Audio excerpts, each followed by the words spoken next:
आप सभी को जय मसीह की। हम सब पवित्र आत्मा के चलाए चलते हैं और पवित्र आत्मा हमारी सहायता करता है, जिसे प्रभु यीशु मसीह ने हमारा सहायक बनने के लिए भेजा। लेकिन यीशु मसीह के जीवन में भी पवित्र आत्मा था। आज हम यीशु मसीह के जीवन में पवित्र आत्मा था इस बात के बारे में जानेंगे। अब हम पवित्र आत्मा को यीशु की खुद की सेवकाई और शिक्षा में देखेंगे। परंतु सबसे पहले हमें यूहन्ना बपतिस्मा देने वाले को देखना है, जो विशेष रूप से प्रभु यीशु का परिचय देने और उसकी सेवकाई के मार्ग को तैयार करने आया था, और जिसने उन्हें एक विशेष उपाधि पवित्र आत्मा से बपतिस्मा देने वाला से संबोधित किया। हम पढ़ेंगे मत्ती उसका 3 अध्याय आयत 11 में। मैं तो पानी से तुम्हें मन फिराव का बपतिस्मा देता हूँ, परंतु जो मेरे बाद आने वाला है वह मुझसे शक्तिशाली है। मैं उसकी जूती उठाने के योग्य नहीं। वह तुम्हें पवित्र आत्मा और आग से बपतिस्मा देगा। यीशु मसीह और उन लोगों के बीच में जो उससे पहले आए थे भिन्नता पर ध्यान दीजिए। वह तुम्हें पवित्र आत्मा और आग से बपतिस्मा देगा। यीशु मसीह के पवित्र आत्मा में बपतिस्मा देने की सेवकाई को चारों सुसमाचार में बताया गया है। बाइबल इसके महत्वपूर्णता को अपने में सम्मिलित करता है। हम भी यही पाते हैं कि पवित्र आत्मा यीशु मसीह के सेवकाई की सामर्थ की एकमात्र स्रोत है। जब तक यरदन नदी में यूहन्ना के हाथ से बपतिस्मा लेने के बाद यीशु मसीह पर पवित्र आत्मा नहीं आया, उसने कभी भी प्रचार नहीं किया और न ही कभी भी अद्भुत कार्य किया। उसने पवित्र आत्मा का अपने ऊपर आने का इंतजार किया। प्रेरितों के काम उसका 10 अध्याय आयत 38 में पतरस भीड़ से बात करते हुए जो कुरनेलियुस के घर पर इकट्ठा हुई थी, यीशु मसीह के सेवकाई का वर्णन किया कि परमेश्वर ने किस रीति से यीशु नासरी को पवित्र आत्मा और सामर्थ से अभिषेक किया।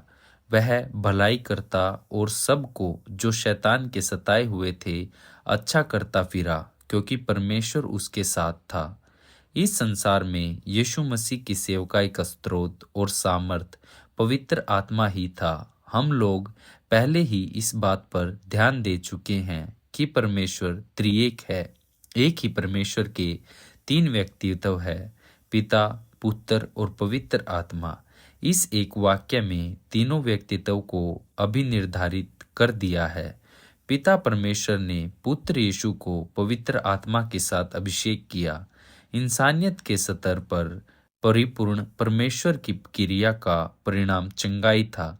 वह भलाई करता और सबको जो शैतान के सताए हुए थे अच्छा करता फिरा। यीशु मसीह की सेवकाई का रहस्य और स्रोत यही है। अपने पुनरुत्थान के बाद भी यीशु मसीह पवित्र आत्मा पर निर्भर थे। यह एक असाधारण तथ्य है। प्रेरितों के काम उसका 1 अध्याय आयत 1 में लूका लिखते हैं, हे थिलुफियस, मैंने पहले पुस्तिका उन सब बातों के विषय में लिखी जो यीशु ने आरंभ में किया और करता और सिखाता रहा, उस दिन तक जब वह उन प्रेरितों को जिन्हें उसने चुना था पवित्र आत्मा के द्वारा आज्ञा देकर ऊपर उठाया न गया। लूका यहाँ पर यीशु मसीह के उन 40 दिन के बारे में बात कर रहा है जो उसने अपने पुनरुत्थान और स्वर्ग उठाए जाने के बीच में किया था। वचन ऐसा कहता है कि यीशु मसीह ने अपने प्रेरितों को पवित्र आत्मा के द्वारा निर्देश दिया था। यीशु मसीह हमारे पवित्र आत्मा पर पूर्ण रूप से निर्भर होने का प्रतिरूप है। यीशु अपने अद्भुत कार्य और प्रचार के लिए पवित्र आत्मा पर निर्भर रहता था। उसने पवित्र आत्मा से अलग हटकर कुछ नहीं किया। यीशु मसीह के सेवकाई की चुनौती हमारे लिए एक चुनौती है कि हम पवित्र आत्मा पर उसी तरह निर्भर रहे जिस तरह वह निर्भर रहा। यीशु न केवल खुद अपने पूरे सेवकाई में पवित्र आत्मा की सामर्थ से परिपूर्ण रहा, बल्कि उसने अपने चेलों से भी वायदा किया कि वो भी यही पवित्र आत्मा प्राप्त करेंगे जिसने स्वयं उसे प्रेरित किया तथा अधिकार दिया। यूहन्ना उसका 7 अध्याय आयत 38 और 39 में हम पढ़ते हैं, फिर पर्व के अंतिम दिन जो मुख्य दिन है, यीशु खड़ा हुआ और पुकार कर कहा, यदि कोई प्यासा हो तो मेरे पास आकर पिए। जो मुझ पर विश्वास करेगा, जैसा पवित्र शास्त्र में आया है, उसके हृदय में से जीवन के जल की नदियां वह निकलेगी। उसने यह वचन उस आत्मा के विषय में कहा जिसे उस पर विश्वास करने वाले पाने पर थे, क्योंकि आत्मा अब तक न उतरा था, क्योंकि यीशु अब तक अपनी महिमा को न पहुंचा था। यहाँ पर एक आश्चर्यजनक नाटकीय भिन्नता है। सबसे पहले हमारा सामना एक प्यासे व्यक्ति के साथ होता है। यदि कोई प्यासा हो तो फिर पवित्र आत्मा के आगमन और अंत खास से यही व्यक्ति जो प्यासा था और असंतुष्ट था, जीवन के जल की नदियों का मार्ग बन जाता है। वह अब और जरूरतमंद नहीं रहा, बल्कि खुद पवित्र आत्मा के द्वारा रसद का साधन बन चुका है। हर एक विश्वासी के लिए पवित्र आत्मा एक असीमित साधन है। सुसमाचार के लेखक इस बात को और भी स्पष्ट करते हैं कि यद्यपि वचन यीशु मसीह के सांसारिक सेवकाई के दौरान दिया गया था, परंतु यह तब तक पूरा नहीं होगा जब तक यीशु मसीह की महिमा नहीं होती। वह कहता है, क्योंकि आत्मा अब तक न उतरा था, क्योंकि अब तक अपनी महिमा को न पहुंचा था। यूहन्ना उसका 7 अध्याय आयत 39 में, यूहन्ना उसका 14 अध्याय आयत 15 से 18 में यीशु अपने चेलों से कहता है, यदि तुम मुझसे प्रेम रखते हो तो मेरी आज्ञाओं को मानोगे, और मैं पिता से विनती करूंगा, वह तुम्हें एक और सहायक देगा कि वह सर्वदा तुम्हारे साथ रहे, अर्थात सत्य का आत्मा, जिसे संसार ग्रहण नहीं कर सकता, क्योंकि वह न उसे देखता और न उसे जानता। तुम उसे जानते हो, क्योंकि वह तुम्हारे साथ रहता है और वह तुम में होगा। यहाँ पर ऐसी कुछ महत्वपूर्ण बातें हैं जिस पर हमें ध्यान देने की जरूरत है। यीशु कहता है, पिता तुम्हें एक और सहायक देगा। इस संदर्भ में एक और सहायक का क्या अर्थ है? इसका अर्थ यह है कि यीशु मसीह एक व्यक्ति के रूप में अपने चेलों के साथ 3.5 साल रहा। वह प्रभाव से कहता है, अभी एक व्यक्ति के रूप में मैं तुम्हें छोड़कर जा रहा हूँ, परंतु जब मैं जाऊंगा तब एक और सहायक पवित्र आत्मा मेरे स्थान पर आएगा। दूसरी बात, यीशु पवित्र आत्मा को एक विशेष शब्द सहायक से संबोधित करता है। इस शब्द का ग्रीक अनुवाद पाराक्लोत है। पाराक्लोत वह है जिसको पास में रहकर सहायता करने के लिए बुलाया गया। दूसरे अनुवादों में इसे सांत्वना और सहायक कहा जाता है। यहाँ हमारे पास 3 संबंधित धारणाएं हैं, सलाहकार, सांत्वनावाद और सहायक। तीसरी बात, फिर यीशु मसीह इस बात पर ज्यादा ध्यान केंद्रित करता है कि पवित्र आत्मा स्वर्ग के लिए चेलों के साथ रहेगा। फिर से यहाँ पर चेलों के साथ उसके अपने ही रिश्ते में भिन्नता है। वह यह कह रही है, मैं तुम लोगों के साथ एक छोटे समय 3.5 वर्ष तक रहा। मैं अब जा रहा हूँ और तुम्हारा हृदय टूट चुका है।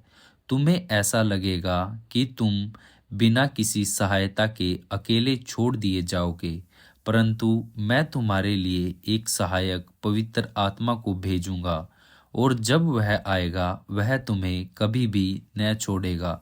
वह तुम्हारे साथ सर्वदा रहेगा। उसके बाद वह कहते हैं, मैं तुम्हें अनाथ नहीं छोड़ूंगा, मैं तुम्हारे पास आऊंगा। यहाँ इन बातों में यह ज्ञात होता है कि पवित्र आत्मा के बिना वो एकदम अनाथ हो जाते। उनकी देखभाल करने वाला कोई नहीं होता और उनकी मदद या निर्देश देने के लिए भी कोई न होता, परंतु पवित्र आत्मा के द्वारा इन सब की व्यवस्था उनके लिए कर दी गई है। यूहन्ना की सुसमाचार में थोड़ा सा और आगे इसी संवाद में यीशु कहता है, तो भी मैं तुमसे सच कहता हूँ कि मेरा जाना तुम्हारे लिए अच्छा है, क्योंकि यदि मैं न जाऊं तो वह सहायक तुम्हारे पास नहीं आएगा, परंतु यदि मैं जाऊंगा तो उसे तुम्हारे पास भेज दूंगा। यूहन्ना उसका 16 अध्याय आयत 7 में। यीशु मसीह जा रहे हैं, परंतु उनके स्थान पर दूसरा व्यक्ति आ रहा है। यूहन्ना उसका 16 अध्याय आयत 12 से 15। यीशु मसीह एक बार फिर से लौटकर इस महत्वपूर्ण संदेश पर आते हैं, मुझे तुम में से और भी बहुत सी बातें कहनी हैं, परंतु अभी तुम उन्हें सह नहीं सकते। परंतु जब वह अर्थात सत्य का आत्मा आएगा तो तुम्हें सब सत्य का मार्ग बताएगा, क्योंकि वह अपनी ओर से न कहेगा, परंतु जो कुछ सुनेगा वही कहेगा और आने वाली बातें तुम्हें बताएगा। वह मेरी महिमा करेगा, क्योंकि वह मेरी बातों में से लेकर तुम्हें बताएगा। जो कुछ पिता का है वह सब मेरा है, इसलिए मैंने कहा कि वह मेरी बातों में से लेकर तुम्हें बताएगा, क्योंकि वह प्रतीक्षा पूरी हो गई है। अब पवित्र आत्मा परमेश्वर का इस धरती पर व्यक्तिगत प्रतिनिधि है। इस धरती पर पिता परमेश्वर और पुत्र यीशु मसीह के अनुवादक, प्रकटकर्ता और प्रशासक है। यीशु मसीह कहता है, वह मेरी बातों में से लेकर तुम्हें बताएगा, परंतु वह यह भी कहता है कि मेरी बातों में से, क्योंकि जो कुछ पिता का है वह मेरा है। इस कारण से पवित्र आत्मा जो कुछ पिता और पुत्र के पास है उसका अनुवादक तथा प्रशासक है। सारी बातों का प्रतिष्ठीकरण, अनुवाद और प्रशासन पवित्र आत्मा ही के द्वारा होता है। प्रभु आप सभी को आशीष दे। आप सब हमारे साथ जुड़े रहिए प्रभु के वचन को जानने के लिए। आपका कोई प्रेयर रिक्वेस्ट है, आप हमें कमेंट बॉक्स में भी बता सकते हैं। प्रभु यीशु मसीह आप सभी को आशीष दे। आप सभी को जय मसीह की। आमीन।